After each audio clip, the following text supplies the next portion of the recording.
Page থেকে দেখতে পাচ্ছেন যে পলিটেকনিক শিক্ষার্থী যারা জন্য আজকে ঢাকা পলিটেকনিক ইনস্টিটিউট যেটি রয়েছে সেখানে যে সকল রুমগুলো রয়েছে পলিটেকনিক ইনস্টিটিউট সেগুলোতে তালা ঝুলিয়ে দিয়েছে এবং যতক্ষণ পর্যন্ত না তাদের এই দাবি বাস্তবায়ন হয় ততক্ষণ পর্যন্ত তাদের এই অবস্থান কর্মসূচি চলবে বলে তারা জানাচ্ছেন। দেখতে পাচ্ছেন যে ইতিমধ্যে যে পলিটেকনিক ইনস্টিটিউট যে রুমগুলো রয়েছে শিক্ষকদের যে রুমগুলো রয়েছে তারা সেই রুমগুলোতে তালা ঝুলিয়ে দিয়েছে এবং শিক্ষক যারা রয়েছে তাদেরকে রুম থেকে বের করে দিয়েছে এরকম একটা অভিযোগ শোনা যাচ্ছে।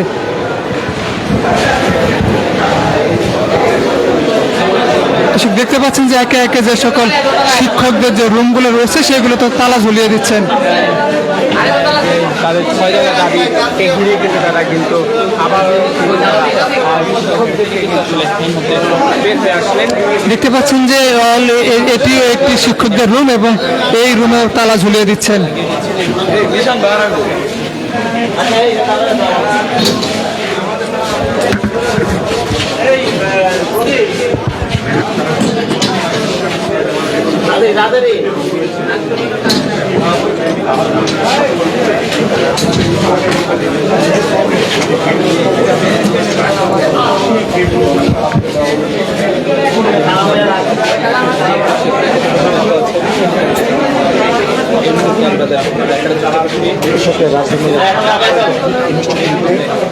দেখতে পাচ্ছেন যে আরো একটি শিক্ষকের রুমে তালা ঝুলিয়ে দিচ্ছেন। গ্রামের মধ্যে যে স্টুডেন্টগুলো পড়ালেখা করতেছে ওদের কথা যদি চিন্তা করি, যদি কখনো গিয়ে তাদেরকে বলি যে আমি হচ্ছে পলিটেকনিকে পড়তেছি, ডিপ্লোমা করতেছি, আপনি চাইলে আপনার ইচ্ছে আপনার বন্ধু বা আমার বন্ধুদেরকে যদি বলি তাদের কাছে হচ্ছে আমরা কোনো সময় মূল্যায়ন পাই না। আর না পাওয়ার মেন সেক্টর হচ্ছে আমাদের যে হিউজ পরিমাণে স্টুডেন্টগুলো আছে পড়ালেখা করতেছে, মিনিমাম হচ্ছে 14 থেকে 15 লক্ষ স্টুডেন্ট আছে ডিপ্লোমা করতেছে। ওই তুলনায় হচ্ছে আমাদের উচ্চশিক্ষারও সুযোগ নাই, পাশাপাশি হচ্ছে আমাদেরকে ওই রকম জব সেক্টরের সুযোগ নাই। যেমন ধরনের যদি আমাদের উচ্চশিক্ষার সুযোগ বলি, সবারই হচ্ছে মনে একটা আক্ষেপ থাকে যে আমরা ডিপ্লোমা শেষ করে বিএসসি করবো, কারণ বাংলাদেশে বিএসসি ইঞ্জিনিয়ার ছাড়া হচ্ছে ডিপ্লোমা ইঞ্জিনিয়ারদেরকে তেমন দাম দেওয়া হয় না। তো আমাদের জন্য শুধুমাত্র একটা মাত্র সরকারি ইউনিভার্সিটি আছে ডুয়েট, ওইখানে শুধুমাত্র হচ্ছে ধরেন 820টা সিট আছে, হয়তো হচ্ছে কম বেশি হতে পারে। তো এইখানে 14 লক্ষ মানুষের জন্য যেই জায়গায় হচ্ছে মাত্র 820টা সিট আছে, ওইখানে অনেক বড় একটা বৈষম্য হয়ে যেতেছে, যার জন্য হচ্ছে আমরা প্রথমত হচ্ছে ওইরকম উচ্চশিক্ষা পাচ্ছি না, পাশাপাশি হাতে কর্মের শিক্ষা পাচ্ছি না। ওর ধারাবাহিকতায় হচ্ছে আমরা ওই যে জব সেক্টরগুলো যেই জব সেক্টরগুলো আছে আমাদের ডিপার্টমেন্ট রিলেটেড, ওইখানে আমরা জব পাচ্ছি না। এই জন্য আমাদের মূল্যায়নটা মূলত হচ্ছে না ওই জায়গায়। 20 দিনের মধ্যে যদি না হয় তারপরে পরবর্তীতে বড় ভাইরা মানে অর্থাৎ আমাদের যে প্রতিনিধি আছে কারিগরি বৈষম্য বিরোধী আন্দোলনে, তারা অবশ্যই পরবর্তীতে জানিয়ে দেবে যে আমরা যারা ডিপ্লোমা কমপ্লিট করে অর্থাৎ 4 বছর ডিপ্লোমা কোর্স কমপ্লিট করার পর আমরা সরকারিভাবে বিভিন্ন সেক্টরে আমরা উপসহকারী প্রকৌশলী হিসেবে যোগদান করি, অর্থাৎ 10ম গ্রেড চাকরি হিসেবে। আমি যদি আমার নিজের ডিপার্টমেন্টের কথা বলি, অর্থাৎ সিভিল ইঞ্জিনিয়ারিং ডিপার্টমেন্ট, আমাদের প্রতিটা মন্ত্রণালয়ে আমাদের কিন্তু উপসহকারী প্রকৌশলী হিসেবে প্রতি বছরই বিভিন্ন নিয়োগ বিজ্ঞপ্তির মাধ্যমে আমাদের নেওয়া হয়ে থাকে। সেই প্রেক্ষিতে আমরা প্রতিটা সেক্টরে যারা ডিপ্লোমা স্টুডেন্ট আছি, আমরা প্রতিটা সেক্টরে প্রতি বছরে বিভিন্ন সেক্টরে আমরা যোগদান করে থাকি। সেই জন্য অবশ্যই এটা কথা সত্যি এবং এটা অবশ্যই যৌক্তিক। আমরা প্রতিটা সেক্টরে আমাদের ডিপ্লোমা স্টুডেন্ট যদি না থাকে, আমাদের বিভিন্নভাবে যে কাজ চলে অর্থাৎ প্রকৌশল সেক্টরে, সেখানে অবশ্যই ভালো কিছু হবে না, এটাই আমার কথা। কুয়েটের ভাইরা একদিন আন্দোলন করছে, সেখানে শিক্ষা সচিব পর্যন্ত যায় হাজির হয়েছে। আমাদের 8 মাসের আন্দোলনে সেখানে এই যে 14 তারিখে আমরা 7 রাস্তা ব্লক করছিলাম প্রায় 7-8 ঘন্টা। তারপর আমাদের সমন্বয়ক ভাইদেরকে সচিবালয়ে ডাকা হয়েছিল, শিক্ষা সচিব স্যার উপস্থিত থাকবো, কিন্তু সেইখানেও তো প্রতারণা করা হলো। যারা দেখি শিক্ষা সচিব আসেই নাই। অতিরিক্ত সচিব কি বললো, তোমাদের দাবিগুলো বলো, আমরা দেখবো, জানা ওপর মহলে পাঠাবো, তারপর তোমাদেরকে আমরা কিছু একটা করতেছি। আচ্ছা, এই 8 মাসেও কি তাদের প্রতি খবরটা যায় নাই? এত মিডিয়া ভাই আপনারা এসে কি করেন? আপনাদের কাজটা কি? এত মিডিয়া ভাই, যে কোনো একটা প্রোগ্রামে এখন দেখি আমরা আসার আগে মিডিয়া এসে প্রস্তুত হয়ে যায়। তাহলে আমাদের যে দাবিগুলো আপনারা যে এত দেখতেছেন, এত শুনতেছেন, আপনারা কি উপর মহল পর্যন্ত পৌঁছাইতে পারেন? আর ওনাদেরই বা কি যে মানে এক কথা ধরতে গেলে ওনারা কোনো গুরুত্বই দিতেছে না। আমরা যদি সেদিন 7 রাস্তা আন্দোলন করার পরে সচিবালয়ে প্রশ্ন উঠছে যে জনদুর্ভোগ কেন সৃষ্টি করছি। আচ্ছা, জনদুর্ভোগ কি আমরা সৃষ্টি করতেছি? 8 মাস ধরে আমাদের আন্দোলন চলমান, আপনাদের কি চোখে পড়ে না? সরকারের উদ্দেশ্যে আমি এটা বলতে চাই যে 8 মাস ধরে আমাদের আন্দোলন, আপনাদের কি চোখে পড়ে না? আমরা তো জনদুর্ভোগ সৃষ্টি করতে চাইতেছি না, আপনারা আমাদের দাবিগুলো শুনেন, আমাদের দাবিগুলো তো কোনোটাই অযৌক্তিক না। শিক্ষা সচিব স্যার 7 রাস্তায় এসে আমাদের আন্দোলন বন্ধ করার জন্য তখন বলে যে আমাদের দাবিগুলো যৌক্তিক। সচিবালয়ে যাওয়ার পরে মিডিয়ার সামনে সে বলে আমাদের কিছু দাবি অযৌক্তিক। এক মুখে কত কথা বলা যায়, এক মুখে কত কথা বলা যায় আপনি বলেন। 2000 মানে অবৈধ কাপ ইনস্ট্রাক্টরগুলোতে কাপ ইনস্ট্রাক্টরদের পদোন্নতি বাতিল করতে হবে এবং 2021 সালে যে রাতের আধারের নিয়োগটা ছিল এটা বাতিল করতে হবে। আর সেকেন্ড দাবিটা হচ্ছে ডিপ্লোমা ইন ইঞ্জিনিয়ারিং কোর্সটাতে যে কোনো বয়সে শিক্ষার্থী ভর্তি হতে পারবে না, এটাতে নির্দিষ্ট বয়স বেঁধে দিতে হবে। এবং তৃতীয় দাবিটা হচ্ছে আমাদের যে ডিপ্লোমা ইন ইঞ্জিনিয়ারিং এর ক্ষেত্রে 10ম গ্রেডের যে একটা সরকারি জব সেক্টর রয়েছে সেটাতে শতভাগ পদ নিশ্চিত করতে হবে এবং বিএসসি ইঞ্জিনিয়ার ও অন্যান্য যে ইঞ্জিনিয়ার রয়েছে তারা আমাদের 10ম গ্রেডের আবেদন করতে যাচ্ছে, কিন্তু অথচ কিন্তু সেক্টরটা পুরোই আলাদা। আবার 3 নম্বর দাবিটা হচ্ছে আমাদের জন্য ডুয়েট সহ অন্য অন্য মানে পাবলিক বিশ্ববিদ্যালয়ের ব্যবস্থা করতে হবে এবং চাকরি কলেজের কাজ, ইঞ্জিনিয়ারিং কলেজের কাজ চলমান, কিন্তু এগুলো সুস্থভাবে আমরা পাইনি, এখনও কাজ চলমান রয়েছে। আর সরকারি পলিটেকনিক রয়েছে 49টা, এর মধ্যে আপনাদের যদি পাবলিক বিশ্ববিদ্যালয় বলেন একটি ডুয়েট, সেটা হচ্ছে এতগুলো লাখ লাখ শিক্ষার্থী বের হয়ে যদি একটি ডুয়েট থাকে তাহলে এতগুলো শিক্ষার্থী কোথায় যাবে? এই হচ্ছে যেহেতু সারা বাংলাদেশে একসাথে 49টা পলিটেকনিক, সরকারি পলিটেকনিক, বেসরকারি পলিটেকনিক সহ 7টা পলিটেকনিক সব একসাথে শাটডাউন কর্মসূচি পালন করছি, এই জন্য আমরাও একত্রিত কারিগরি ছাত্র আন্দোলন বাংলাদেশ পক্ষ থেকে শাটডাউন কর্মসূচি পালন করছি। এখন আপাতত নিচে আমাদের সব ডিপার্টমেন্টে তালা দেওয়া হয়েছে এবং উপরে 2 তালা দেওয়া হয়েছে। এখন 2 পাশে 2 গেটে তালা দেওয়া হবে, তারপরে মেন গেট তালা দেওয়া হবে আর কি। এটা আসলে কেন্দ্রীয় প্রতিনিধিকে জানিয়ে দেওয়া হবে, যতদিন পর্যন্ত না আমাদের দাবি বাস্তবায়ন হবে ততদিন পর্যন্ত এটা মনে হয় চলবে। হ্যাঁ, ঠিক আছে, ধন্যবাদ। শুনতে পাচ্ছিলেন যে এই কলেজের একজন শিক্ষার্থী আন্দোলনকারী যিনি রয়েছে তিনি বলছিলেন যে তাদের যে দফাগুলো রয়েছে সেগুলো যতদিন পর্যন্ত না সেই দাবি বাস্তবায়ন হয় ততদিন পর্যন্ত তাদের এই শাটডাউন কর্মসূচি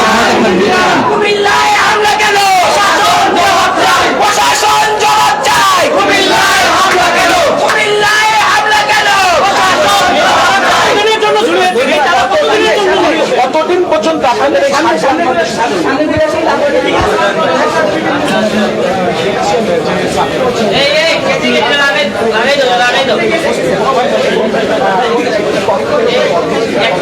দেখতে পাচ্ছেন যে আজকে বেলা 11টা থেকেই শিক্ষার্থীদের যে শাটডাউন কর্মসূচি সেটির বাস্তবায়নের লক্ষ্যেই কিন্তু ঢাকা পলিটেকনিক ইনস্টিটিউটের যে সকল রুমগুলো রয়েছে সেগুলো প্রত্যেকটি রুমেই আসলে শিক্ষার্থীরা তালা ঝুলিয়ে দিচ্ছেন।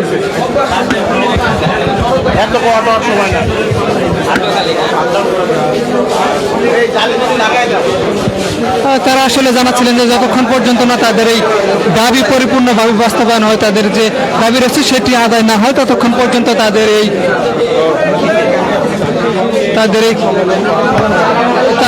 এই কর্মসূচি অনির্দিষ্টকালের জন্য অব্যাহত থাকবে। আসলে শিক্ষার্থীরা জানাচ্ছিলেন যে সারা বাংলাদেশে যে সকল পলিটেকনিক ইনস্টিটিউট সরকারি এবং বেসরকারিগুলো রয়েছে সবগুলো ইনস্টিটিউটে একযোগে তাদের এই শাটডাউন কর্মসূচি অব্যাহত থাকবে। এখন পর্যন্ত তারা বেশ কয়েকটি রুমে তালা ঝুলিয়ে দিয়েছে এবং আরো একজন শিক্ষার্থীর কথা শুনবো। 1997 গেজে 2013 গেজে কোনো জায়গা ছিল। 4 নম্বর যে দাবিটা আমাদের রয়েছে, কারিগরি সেক্টর কারিগরি ব্যক্তিরাই থাকবে, নন কারিগরি ব্যক্তিরা আমাদের কারিগরি সেক্টর পরিচালনা করতে পারবে না, কারণ ডাক্তার দিয়ে আমরা ইঞ্জিনিয়ার বানাতে পারবো না। যে 5ম দাবি আমাদের স্বতন্ত্র একটি মন্ত্রণালয় তৈরি করতে হবে। ষষ্ঠ যে দাবিটা উন্নত বিশ্বের আদলে আমাদের একটি বিশ্ববিদ্যালয় তৈরি করতে হবে এবং যে প্রস্তাবিত 4টি বিশ্ববিদ্যালয় ইঞ্জিনিয়ারিং কলেজ নির্মাণাধীন, সেই নির্মাণাধীন কলেজ ডিপ্লোমাদের জন্য 100% সিট বরাদ্দ করতে হবে। তো 6টা দাবি বলা হয়েছে। জি, আমাদেরকে 21 দিনের সময় দেওয়া হয়েছিল। 21 দিন পর্যন্ত আমরা আমাদের সারা বাংলাদেশের ক্যাম্পাসগুলো কমপ্লিট শাটডাউন ঘোষণা করেছি।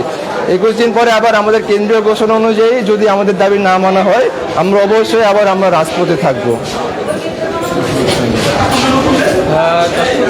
দর্শক দেখতে পাচ্ছেন যে একে একে সবগুলো রুমে তালা লাগিয়ে দিয়েছে এবং তারা বলছিলেন যে সবগুলো রুমে তালা লাগানো শেষ হলে বিশ্ববিদ্যালয় তাদের ইনস্টিটিউটের যে মেন গেট রয়েছে সেখানেও তারা তালা ঝুলিয়ে দিবেন, অর্থাৎ 21 দিন পর্যন্ত তাদের যে একটা সময়সীমা বেঁধে দিয়েছে। 21 দিনের মধ্যে যদি তাদের যে দাবিগুলো রয়েছে সেগুলো বাস্তবায়ন না হয় তাহলে তারা পুনরায় আবারও নতুন কোনো কর্মসূচির ঘোষণা দিবেন।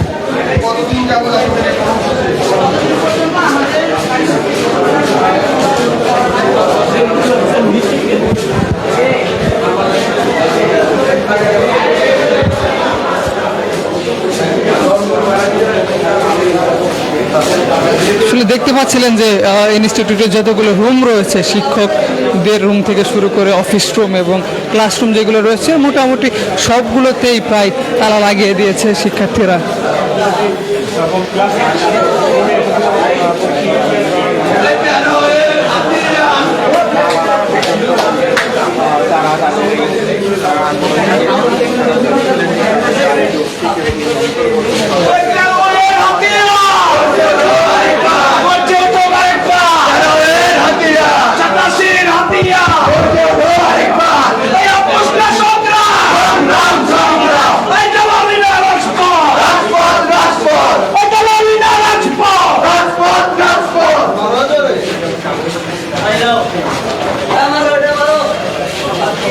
দেখতে পাচ্ছিলেন যে একে একে সবগুলো রুমেই তালা লাগিয়ে দেওয়ার পর শিক্ষার্থীরা এই ইনস্টিটিউটের যে মেন গেট রয়েছে অর্থাৎ মেন প্রবেশদ্বার যেটি রয়েছে সেখানে তারা তালা লাগিয়ে দিবেন এবং তাদের অনির্দিষ্টকালের জন্য এই কর্মসূচি অব্যাহত থাকবে। এই ছিল polytechnic institute, Dhaka polytechnic institute থেকে সর্বশেষ তথ্য। আমরা একটু পর আবারও যুক্ত হব, শিক্ষার্থীরা যে সংবাদ সম্মেলন করবেন সেখান থেকে আবার আপনাদের সামনে যুক্ত হব। আমাদের দাবিগুলো বাস্তবায়ন না করে বারবার আশ্বাস দেওয়া হয়েছে, আশ্বাসের পর আশ্বাস। আমরা 16 তারিখে চূড়ান্ত কর্মসূচি হিসেবে ব্লকেট কর্মসূচি সারা বাংলাদেশে পালন করি। তারপর আমাদেরকে বৈঠকে ডাকা হলেও সে বৈঠকে আমরা সন্তুষ্ট হই না, কারণ কি যাদের সাথে আমাদের বৈঠক হওয়ার কথা ছিল সংশ্লিষ্ট কোনো দায়িত্বশীল ব্যক্তি উপস্থিত ছিলেন না।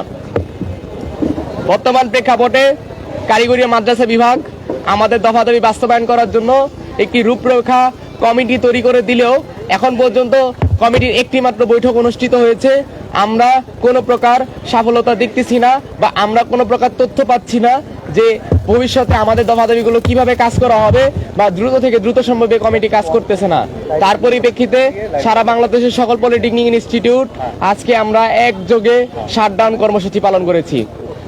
আমাদের দফা দাবি বাস্তবায়নের রূপরেখা প্রণয়ন না হওয়া পর্যন্ত সারা বাংলাদেশের সকল পলিটেকনিক ইনস্টিটিউট একযোগে এভাবেই শাটডাউন থাকবে। একাডেমিক ভবন, প্রশাসনিক ভবন সহ সকল প্রকার কার্যক্রম ক্যাম্পাসে বন্ধ থাকবে।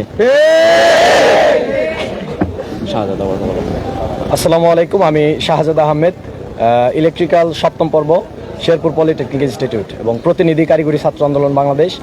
আমরা আমাদের যে চলমান আন্দোলন আপনারা সকলেই অবগত আছেন। আমাদের যে যৌক্তিক 6 দফা নিয়ে আমাদের কারিগরি শিক্ষার্থীদের যে আন্দোলন সেটা দীর্ঘ 8 মাস যাবৎ চলে আসতেছে। তো আমরা বিভিন্নভাবে আশ্বস্ত হয়েছি সরকার পক্ষ থেকে বিভিন্ন মাধ্যমে এবং আপনাদের মিডিয়া কর্মীদের সহযোগিতার মাধ্যমে আমরা আশ্বস্ত পেয়ে আসছি, এই পর্যন্ত আসছি। কিন্তু আমরা আমাদের দাবিগুলো বাস্তবায়নের লক্ষ্যে পরিপূর্ণভাবে কোনো সমাধানের দিকে যেতে পাচ্ছি না। আমাদের মনে হচ্ছে যে আমরা যেতে পাচ্ছি না। সেক্ষেত্রে আমরা শিক্ষার্থী সমাজ শুরুতে একটি কথা বলেছিলাম, আমরা কোনো সহিংসতায় যাব না, আমরা সাধারণ শিক্ষার্থী, আমরা কোনো অবরোধ, কোনো জনদুর্ভোগ সৃষ্টিকারী কোনো কর্মকাণ্ডে আমরা যাব না। আমরা সেটি বলেছি এবং সেটি নিশ্চিত করেছি। আপনারা যদি লক্ষ্য করেন সেটি বিগত দিনের আন্দোলনগুলোতে লক্ষ্য করলে দেখতে পারবেন যে বিভিন্ন ধরনের সহিংস কর্মকাণ্ড হয়েছে, জনদুর্ভোগ হয়েছে অন্যান্যদের আন্দোলনে। সেক্ষেত্রে আমাদের কারিগরি শিক্ষার্থীদের যে আন্দোলনগুলো হয়েছে সেক্ষেত্রে আমরা কোনো সহিংস কর্মকাণ্ডতে যাইনি এবং জনদুর্ভোগ সৃষ্টি করিনি। আমরা সার্বিকভাবে আপনাদের সহযোগিতা, প্রশাসনের সহযোগিতা এবং জনদুর্ভোগ সৃষ্টি না করে আমরা আমাদের সামনের দিকে এগিয়ে যাওয়ার লক্ষ্যে থেকেছি এবং এ পর্যন্ত আসছি। এখন আমাদের সম্মিলিত সিদ্ধান্তের মাধ্যমে আমরা বিভাগীয় প্রতিনিধি এবং কেন্দ্রীয় প্রতিনিধি এবং জেলা পর্যায়ের প্রতিনিধিদের মাধ্যমে সম্মিলিত সিদ্ধান্তের মাধ্যমে আমরা আজকে এই সিদ্ধান্তে উপনীত হয়েছে যে এবং আমরা শাটডাউন কর্মসূচিতে যেতে যাচ্ছি এবং আমরা আমাদের যে 6 দফা বাস্তবায়ন কমিটি হয়েছে তাদের প্রতি সম্মান রেখে তাদেরকে সহযোগিতা করে এবং তাদের কাছ থেকে সহযোগিতা কামনা করে আমরা সামনের দিনগুলোতে এগোতে চাই। আমরা একটি কথা পরিষ্কার করে দিতে চাই, সেটি হচ্ছে আমরা আমাদের দাবি বাস্তবায়নের লক্ষ্যে এই ক্ষেত্রে আমরা কোনো জনদুর্ভোগ বা সহিংস কর্মকাণ্ডে যাব না। আমরা সাধারণ শিক্ষার্থী, আমরা বারবার সেটি পরিষ্কার করে দিয়েছি, নিশ্চিত করেছি আমরা কোনো সহিংস কর্মকাণ্ডে যাব না। আমরা স্বাভাবিকভাবে আপনাদের মিডিয়া কর্মীর সহযোগিতার মাধ্যমে এবং জনদুর্ভোগ সৃষ্টি না করে সরকারের সহযোগিতা কামনা করে আমরা সামনের দিকে এগিয়ে যাব ইনশাল্লাহ। এখন আমরা সকল প্রতিনিধি, আমাদের বিভাগীয়, কেন্দ্রীয় এবং জেলা পর্যায়ের প্রতিনিধিদের সম্মিলিত সিদ্ধান্তের মাধ্যমে আজকে আমরা আপনারা অবগত হয়েছেন, দেখেছেন, আমরা এই সিদ্ধান্তে উপনীত হয়েছি এবং আমাদের অভ্যন্তরীণ যে কর্মসূচিগুলো থাকবে সেগুলো আমরা পরামর্শক্রমে সিদ্ধান্ত সাপেক্ষে আমরা পরবর্তীতে জানাবো ইনশাআল্লাহ। জি, বর্তমান প্রেক্ষাপট যদি বিবেচনা করতে হয় তাহলে আমাদের যেই কমিটিটা করা হয়েছে 6 দফা বাস্তবায়নের রূপরেখা, সেটার বৈঠক গত 27 তারিখ হয়েছে এবং পরবর্তী বৈঠকেরও ডেট দেওয়া হয়েছে।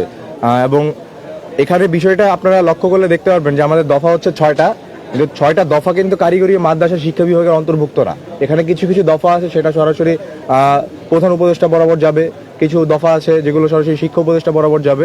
তো সেই দফাগুলো নিয়ে কিন্তু আমাদের কাজ হচ্ছে না এবং কমিটি লাস্ট রূপরেখা যখন প্রণয়ন করবে 21 দিন আর 15 দিন আছে, তখন কিন্তু আমরা এই দফাগুলোর বাস্তবায়িত রূপ দেখতে পাবো না।